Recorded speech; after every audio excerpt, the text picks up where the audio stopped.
Leccíon 51. Looking for a bear. I want to see the bears. I don't care. I want to see the whales first. But bears are so much better.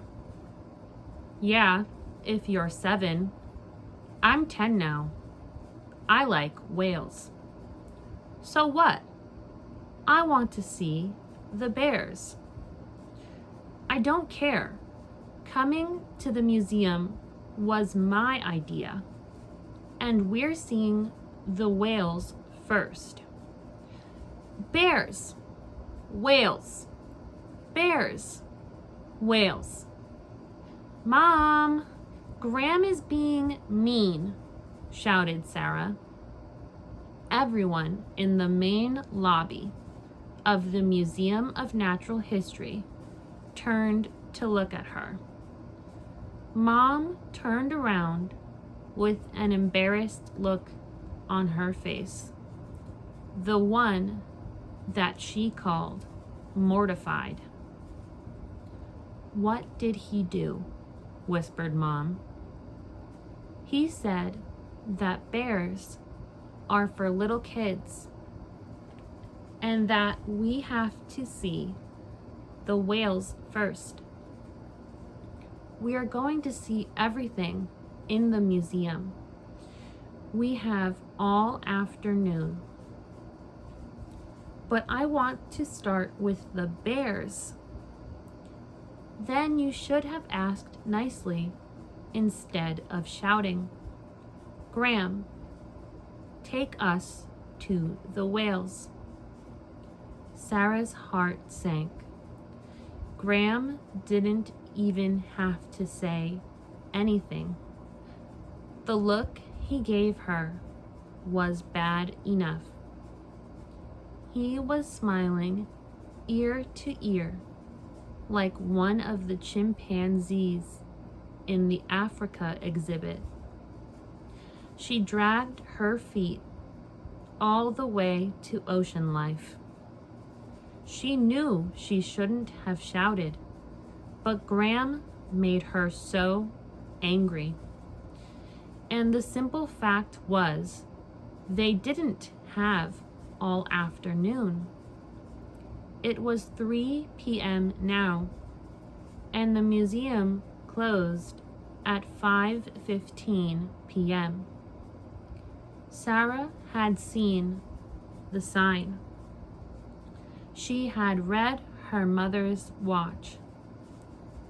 She knew there was not much time left for bears. Ever since they started learning about them the year before at school, Sarah had had bears on the brain.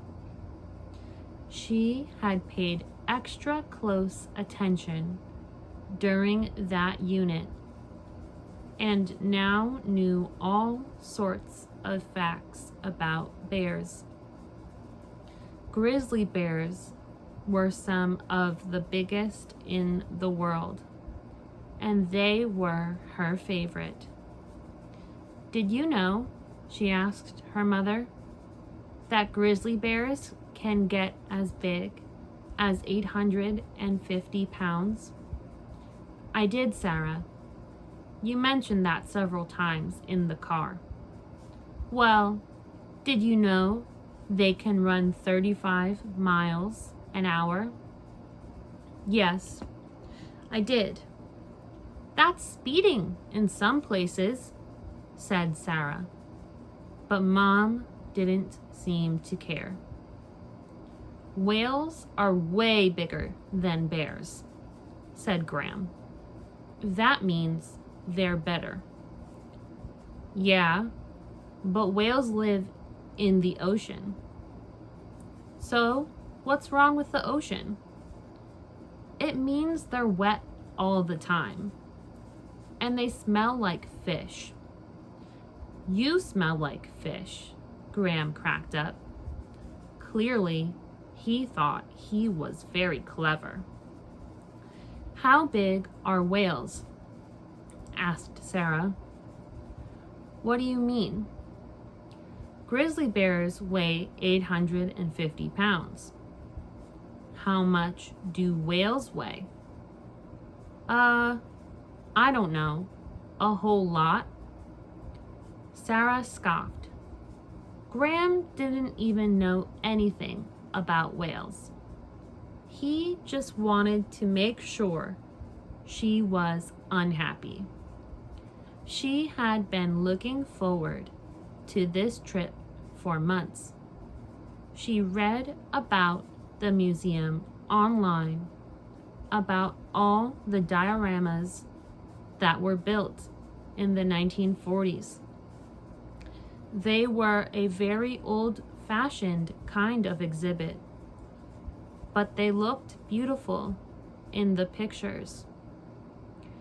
It was as close as she could get to a real bear, and she had stayed up all the night before thinking about it. And now Graham was ruining the fun. The ocean life exhibit was dark and quiet.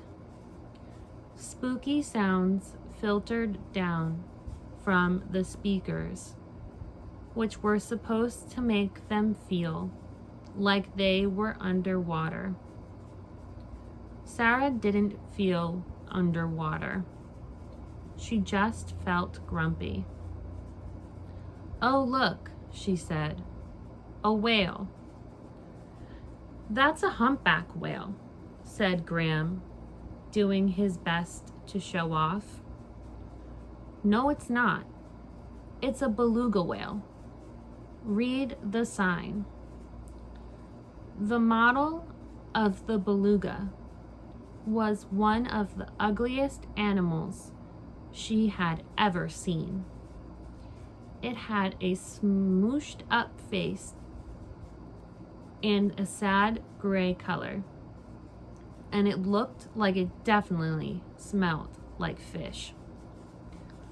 Well, I think it's so good that I'm going to stand here and appreciate it, said Graham, for a while.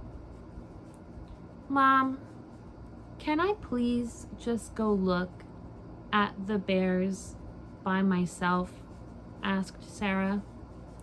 No, said Mom. You have to stay in this room. As Graham pretended to be interested in the whale, Sarah watched the seconds tick by on her mother's watch. Finally, she couldn't take the beluga any longer. She stomped away, her arms swinging at her side, looking desperately for something in the ocean life exhibit that wasn't ugly, boring, or stinky. And then, from across the room, she saw it. It was a diorama of Alaskan seals swimming just below a sheet of ice. Above them, peering hungrily into the water, was a polar bear, looking so real that Sarah flinched when she saw it. It had snow-white fur, a wet-looking black nose, and claws as sharp as razor blades. As Sarah pressed her face up against the glass to look at it, she forgot about the whales behind her. The polar bear was the most beautiful thing she had ever seen.